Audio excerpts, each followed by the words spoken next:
2024년 1월 28일 1월의 넷째 주 주일이 되겠습니다. 오늘은 빌립보서 두 번째 시간으로 2장 1절로 30절에 있는 말씀을 본문으로 삼아서 아무도 보는 이가 없을 때 이런 제목으로 하나님의 말씀을 선포하기 원합니다. 신약성경 319쪽이 되겠습니다. 지금도 그런 시간이 있는지 모르겠어요. 중고등학교 때 자율학습 시간이라고 하는 시간이 있었죠. 정규 교과 과목 시간이 다 끝났지만 또 저녁 늦게까지 학생들 공부를 시키겠다는 그런 의도로 각 반마다 담임 선생님이나 아니면 담당 선생님들이 배치가 되고 학생들을 공부를 할 수 있도록 감시하는 그런 자율학습 시간이라고 하는 시간이 있었습니다. 제가 학교 다닐 때 경험을 생각을 해보면 선생님이 자리에 계시면 학생들은 쥐 죽은 듯이 조용해요. 그리고 공부하는 척을 하든 아무튼 조용한 분위기 속에 있어요. 그런데 선생님이 잠깐이라도 자리를 비우면 그때부터 어떻게 되죠? 떠들기 시작합니다. 처음에는 소곤소곤 조용하게 말하다가 시간이 지나면서 점점 그 소리가 커지고요. 또 한참 시간이 지났는데도 선생님이 돌아오지 않게 되면 그때는 왁자지껄 시끄럽게 떠들어대요. 그런데 그 소리가 복도를 타고 옆 교실에 들려서 옆반에 있는 선생님이 와서 호통을 치게 되면 또 조용해지죠. 그리고 그 옆반 선생님이 담임 선생님에게 일러 바치우면 화가 난 담임 선생님이 종례 시간이 지나도 학생들을 집에 돌려보내지 않고 훈계를 합니다. 내가 있을 때에 잘하는 것은 의미가 없고 내가 없을 때 잘하는 것이 진짜 잘하는 거라는 그런 교훈의 말씀들을 하는 선생님들의 모습을 기억하게 됩니다. 자, 사람은요, 관리자가 있을 때는 그 사람의 눈에 들기 위해서 잘하는 척이라도 하는 것이 일반적인 사람들의 심성이라고 보여집니다. 관리자가 자리를 비우면 잘 보여야 될 사람이 없기 때문에 해이해지고 성실함이 줄어들게 돼요. 그런데 이런 사람들을 보게 되면 성장하는 모습을 기대하기가 어렵습니다. 우리는 성장하기 위해서 누가 보건 보지 않건 간에 최선을 다하는 모습이 있어야 돼요. 과거에 한국에 있을 때 각 여러 교회들을 이제 사역을 하면서 돌아다니다 보면 담임 목사님의 영향력이 큰 교회들이 있어요. 그러면 그 목사님이 어디 지방으로 집회를 나가거나 아니면 외국에 좀 장기간 나갔다 올 그런 일들이 있게 되면 교인들의 그 예배 수가 많이 줄어드는 경우들을 보게 돼요. 뭐 새벽 예배든 주일 예배든 뭐 수요 기도회든 뭐 숫자가 팍 줄어요. 근데 목사님이 일을 마치고 다시 복귀를 하게 되면 다시 숫자가 원상복귀되는 거죠. 뭐죠?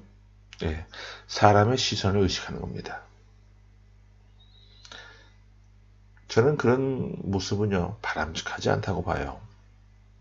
누가 있건 없건 간에 우리가 각자의 자리에서 본연의 자리에서 최선을 다하고 자기 자리를 지키는 것이 가장 중요하고 이런 성실한 모습이 있어야 될 줄로 믿습니다. 우리가 성장하기 위해서는요, 누가 보건 보지 않건 간에 최선을 다해야 한다는 거예요. 하나님의 백성인 우리는 어떠한 존재입니까? 우리는 하나님 안에서 살아가는 존재들입니다. 그런데 문제는 하나님은 우리 눈에 보이지 않으세요. 그런데 사람들은 그것 때문에 착각합니다. 하나님이 우리 눈에 보이지 않기 때문에 대충 일하고 죄를 범한다? 아니요. 하나님께서는 지금도 불꽃 같은 눈동자로 우리를 보고 계신다는 사실이에요. 이 사실을 모르게 되면 나태하고 죄 짓는 자리에서 자신을 방임하게 됩니다. 그래서 오늘 설교 제목이 아무도 보는 이가 없을 때라고 정해봤어요.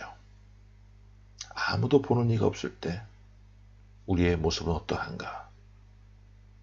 주변에 아무도 없다 할지라도 하나님의 시선이 나를 향하고 있다라고 하는 그런 마음가짐으로 우리가 이 세상을 살아가게 된다면 더 성실한 모습으로 살아갈 수 있는 그런 모습이 될 줄로 믿습니다. 자, 그런 의미에서 바울은 빌립보 교회 성도들에게 내가 있으나 없으나 하나님 앞에서 성실하고 진실하게 맡은 바 책무를 다하라고 교훈을 하는데요. 우리 12절 말씀부터 말씀을 봅니다. 자, 시작. 그러므로 나의 사랑하는 자들아, 너희가 나 있을 때뿐 아니라 더욱 지금 나 없을 때에도 항상 복종하여 두렵고 떨림으로 너희 구원을 이루라. 자, 12절 하반절에 보니까 두렵고 떨림으로 너희 구원을 이루라 라고 했는데, 이 말씀을 우리가 오해해서는 참 곤란해요. 어떤 사람들은 이 구원을 이루라는 이 말씀을 사람이 선한 덕을 쌓아야만 구원을 이룰 수 있다라고 생각합니다. 과연 그럴까요? 우리가 믿음 없이 선한 일을 할 수 있어요. 근데 그 선한 일을 하는 것이 우리의 구원에 어떤 영향이 있는가? 전혀 그렇지 않아요. 그건 오해라는 겁니다. 구원은 선한 공덕을 쌓아서 이룰 수 있는 것이 아니라 하나님께서 우리에게 주시는 귀한 선물이요, 전적인 은혜라는 겁니다. 그렇다면 이 말씀의 원래 뜻은 무엇일까요? 뜨거운 열정으로 빌립보 교회 성도들을 섬겼던 그 바울이 내가 지금 너희들과 함께 하지 않아도 너희들은 하나님 앞에서 믿음의 여정을 성실하게 감당하고 믿음을 지켜내라 라고 하는 그런 의미가 담겨 있는 말입니다. 바울을 한번 보십시오. 정말 뛰어난 사역자였잖아요. 열정이 있었습니다. 누구에게 뒤지지 않는 열정, 그뿐만이 아니라 해박한 성경 지식도 있었어요. 또한 성도들 한 사람 한 사람을 뜨겁게 사랑하는 그 예수 그리스도의 마음도 품고 있었던 사람이었습니다. 세상에 이런 사역자가 어디 있을까 싶을 정도로. 바울이 그들과 함께 있을 때 빌립보 교회 성도들은 무척 행복했을 겁니다. 이런 사역자가 다른 곳에 가지 않고 그들과 함께 믿음의 여정을 이어가기를 소망했을 거예요. 하지만 바울은요, 한 곳에 계속해서 머무르 있을 수가 없었습니다. 주님을 알지 못하는 사람들이 있는 다른 지역에 가서 복음을 전하고 그곳에서 교회를 세우고 땅끝까지 복음을 전하는 그 사명을 감당해야 했기 때문에 빌립보 교회를 이제 또 떠날 수밖에 없었던 것이죠. 바울이 떠나고 난 후에 갈라디아 교인들처럼 믿음에서 떨어지고 율법에 매이는 모습이 있을까봐 바울은 그것에 대해서 두려워하고 염려했습니다. 그래서 내가 있으나 없으나 너희는 복음 안에 굳게 서고 구원의 여정에서 이탈하지 않기를 바란다는 그런 마음가짐으로 이 편지를 쓰고 있는 거예요. 바울이 함께하고 있지 않는다 할지라도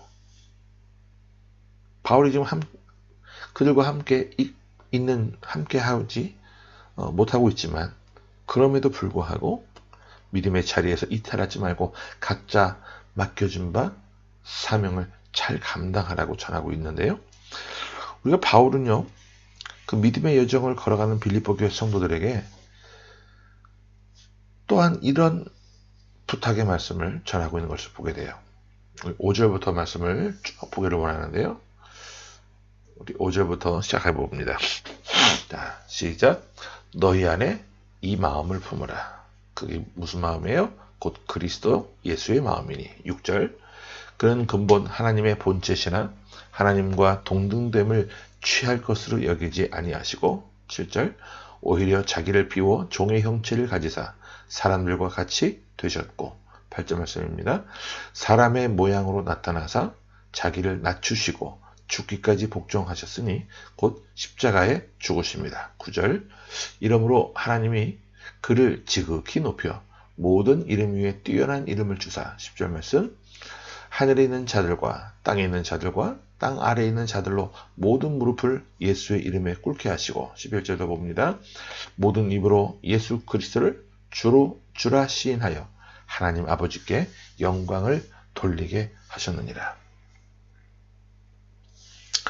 자, 바울은 구원의 여정을 이루어가는 그 빌립보 교회 성도들에게 예수 그리스도의 마음을 품기를 간절히 소망하고 있는 걸 보게 돼요.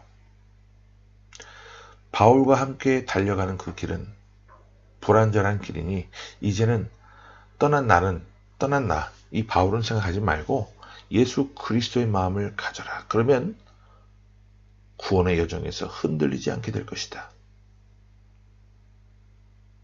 바울은 항상 어느 지역에서 교회를 개척하든지 간에 교회를 개척하고 이제 교회가 성장하면 이제 뒤로 물러날 때마다 자신을 앞세우지 않고 항상 예수 그리스도를 앞세웠어요.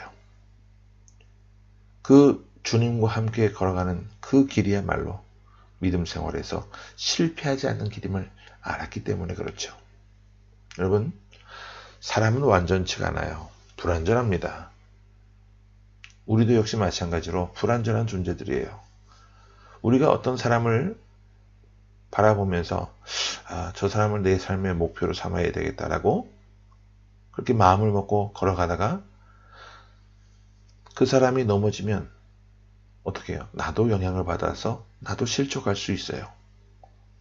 그분이 믿음에서 떨어져 나가게 되면 나도 상처받고 실망하고 실족하고 넘어질 수 있다는 거예요. 그래서 바울은 이제는 내 손을 놓고 예수 그리스도의 마음을 품으라. 그리고 주님과 함께 믿음의 여정을 걸어가게 되면 실패하지 않게 될 것이다. 그리고 구원의 여정을 성실하게 세워갈 수 있을 것이다. 바로 이것을 전하고 있는 거예요. 오늘 우리도 이 말씀을 마음에 새기면서 나의 믿음의 목표가 어디인지를 한번 점검해보고 생각해볼 필요가 있을 것 같습니다. 만약에 사람이 목표가 되었다고 한다면 그 사람을 내려놓으시고 예수 그리스도의 마음을 품을 수 있기를 바랍니다. 또한 우리도 바울처럼 한 걸음 뒤로 물러설 수 있는 그런 믿음을 갖기를 원합니다. 바울은요, 군림하는 것을 원치 않았어요. 바울이 세상을 떠날 때까지 빌립보 교회를 목회했다고 하더라도 누가 뭐라고 할 사람 아무도 없었고 아무런 문제가 될 것도 없었어요. 하지만 바울은 사람들에게 추앙받는 것을 원치 않았습니다. 또한 예수 그리스도보다 먼저 앞서는 것을 용납하지 않았습니다. 이것은 세례 요한도 마찬가지였어요. 세례 요한은요, 예수님보다 앞서지 않았습니다. 그는 자신을 소리라고 소개했어요. 여러분, 소리가 뭐예요? 소리는요, 의미를 전달하고 사라질 때 존재 가치가 있는 것이죠. 또 세례 요한이 뭐라고 얘기했어요? 나는 주님의 신발끈을 풀기에도 감당치 못할 자다. 그렇게 자신을 낮춰서 소개를 하죠.